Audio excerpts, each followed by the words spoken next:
राधे राधे मित्रों आप लोग राधा कृष्ण के अपकमिंग एपिसोड में देखेंगे कि ब्रह्मलोक में समस्त देवता ब्रह्मदेव के समक्ष आते हैं तो ब्रह्मदेव कहते हैं प्रतीत होता है राधा कृष्ण का विवाह की प्रसन्नता आप सभी देवों को स्वर्ग लोक से यहाँ खींच लाई है। तो इंद्रदेव कहता है जी हाँ ब्रह्मदेव, आपने वचन दिया था कि श्री कृष्ण और देवी राधा का विवाह कराएंगे और इस बात की उत्सुकता हमें यहाँ खींच लाई है, इसलिए हम सभी देवताओं ने ये निर्णय लिया है कि इस विवाह में हम सभी साथ चलेंगे। तो माता सरस्वती कहती है भूलोक में एक कहावत बहुत प्रचलित है, ब्रह्मदेव तो ब्रह्मदेव कहते हैं वो कौन सी देवी। तो माता सरस्वती कहती है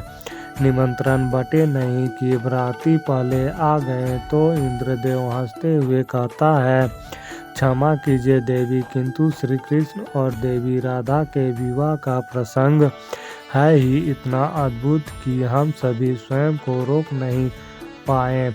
अब इस विवाह के गतिविधियों से एक क्षण भी अलग नहीं रहना चाहते हैं। तो ब्रह्मदेव कहते हैं चिंतित मत होइए देवगण, अब मुझे भी प्रतीक्षा नहीं हो रहा है। सत्य तो यह है कि मैं भी राधा कृष्ण का विवाह रचाने का सौभाग्य प्राप्त करना चाहता हूँ। फिर आप लोग आगे देखेंगे कि घासुर कहता है मैं कृष्ण और राधा का विवाह नहीं होने दूंगा।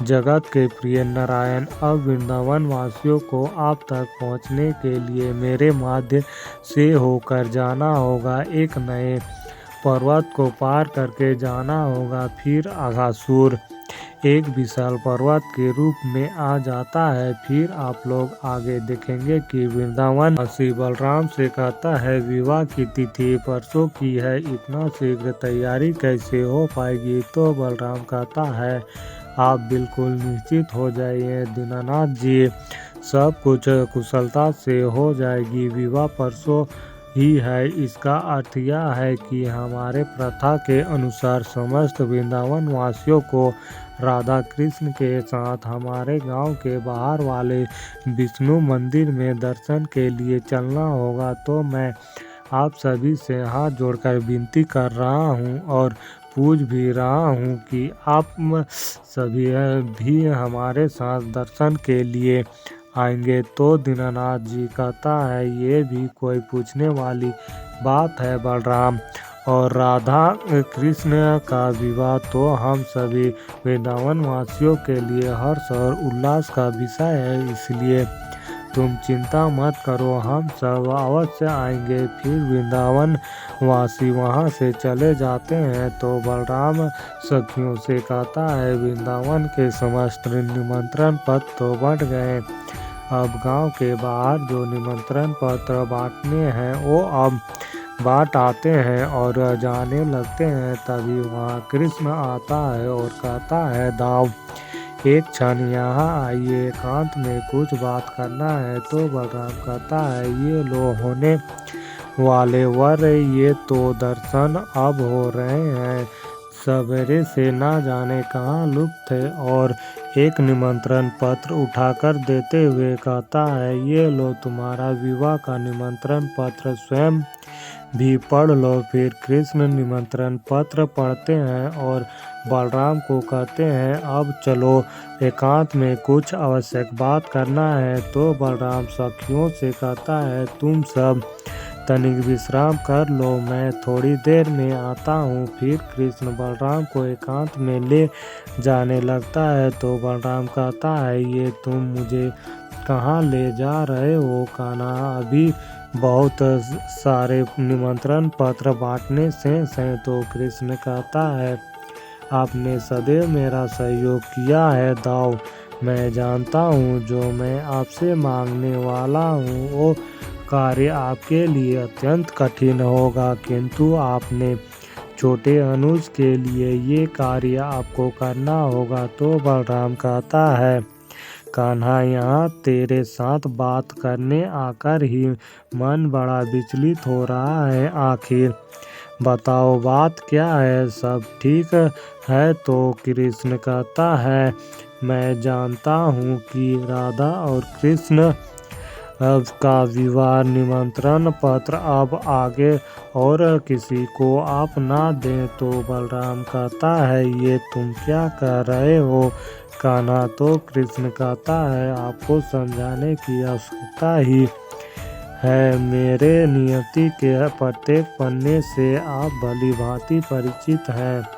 नंद बाबा, यशोदा मैया, कृतिका काकी, बृजभान काका, ये सब भले ही अनभिज्ञ हो, किंतु आप तो जानते हैं ना, आप भली भांति जानते हैं ना कि मेरा बीता हुआ कल कैसा था, आज वर्तमान में क्या हो रहा है। आप जानते हैं भविष्य क्या होगा। आप भली भांति जानते हैं कि मेरा और राधा का ये विवाह नियति के विरुद्ध है। तो बलराम कहता है, तो क्या राधा तेरे इस उलझन से परिचित है? तो कृष्ण कहता है, राधा कृष्ण का विवाह राधा के लिए एक स्वप्न है दाऊ, और राधा अपनी स्वप्न को पूर्ण करने के लिए हर संभव प्रयास कर रही है। मैं समझाने का प्रयास किया था, किंतु वो समझने के लिए सज्ज नहीं है। तो बलराम कहता है, इसमें राधा का क्या दोष है? कान्हा, यदि तुम्हें ये विवाह नहीं करना था तो स्वयं ही न बता देते, सबको क्या आवश्यकता थी कृतिका काकी के हृदय में संपन्न करने की, सबको आशा की किरण दिखाने की क्या आवश्यकता थी? क्या आवश्यकता थी राधा की स्वप्न पूर्ण करने की? तो कृष्ण कहता है, मैं बस किसी का हृदय नहीं दुखाना चाहता था। अब यदि मैं सबके समक्ष राधा का ये विवाह अस्वीकार कर देता तो सोचिए कैसा लगता सबको। और माना करने के पश्चात यदि कोई मुझसे ये पूछे कि क्यों ऐसा किया, तो मैं क्या उत्तर देता?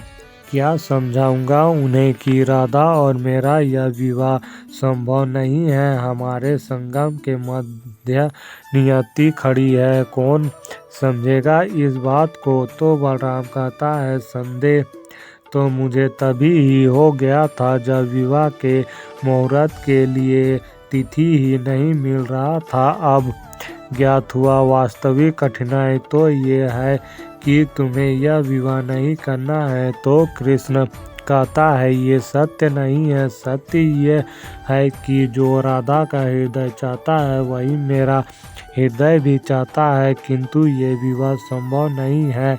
तो बलराम कहता है, अब बात तुम्हारे और राधा के मध्य की नहीं है। समस्त गांव, समस्त वृंदावन को ज्ञात हो चुका है कि उनके प्रिय राधा कृष्ण एक परिणय सूत्र में बंधने वाले हैं। सब कितने प्रसन्न हैं इस बात से, और अब तुम ये तर्क दे रहे हो कि ये विवाह संभव नहीं है। बालपन में हर हट माना है कान्हा, अभी टाला नहीं है, सदैव साथ दिया है, किंतु आज नहीं। मुझे ये सब ज्ञात नहीं है। मुझे बाबा ने कहा है सबको निमंत्रण देने के लिए, और मैं निमंत्रण देने निकला हूँ और निमंत्रण देकर रहूँगा। मुझे ये भी ज्ञात है मेरे कुछ भी कहने से, कुछ भी समझाने से तुम रुकने वाले नहीं हो, इसलिए तुम्हें जो अच्छा लगता है वो तुम करो। मुझे जो उचित लगता है मैं वो करता हूँ। तो मित्रों, इस वीडियो में इतना ही। मित्रों, आगे और भी बहुत कुछ देखने को मिलेगा आप सभी को। तो मित्रों, जल्द मिलता हूँ और एक नई वीडियो के साथ। तब तक के लिए राधे राधे।